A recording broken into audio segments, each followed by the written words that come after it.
Hi guys, this is Earl, isa akong agriculture student. Habang ako'y nagpapahinga at kasama ang aso na ito, ito yung ibabahagi ko sa inyo. Ganito kadami yung manok na ready na para i-transfer for egg laying. Ganito sila kadami. Bali 8 kwarto ito at meron itong range ng 15,000 per heads.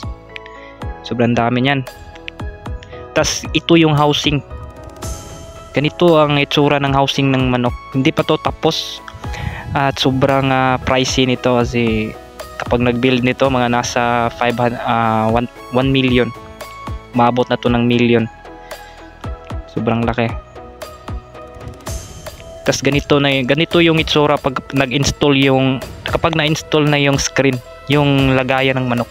Bali kada kwarto niyan ito, kada isang row nito na may kaya yang isilid dyan yung 1,500 na manok dyan sa isang row na yan. Tas bali isang kwarto may lalagyan dyan, may isang kwarto 4 na manok yung pwedeng isilid. Tas ganito yung itsura kapag nasilid na sila. Yan, hindi pa yan marunong uminom, kailangan mo pa yan turuan. Kakain lang yan pero hindi yan marunong uminom. Ganyan sila at sobrang ingay dito sa loob.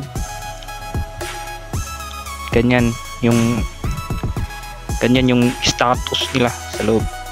Kain lang sila tas inom.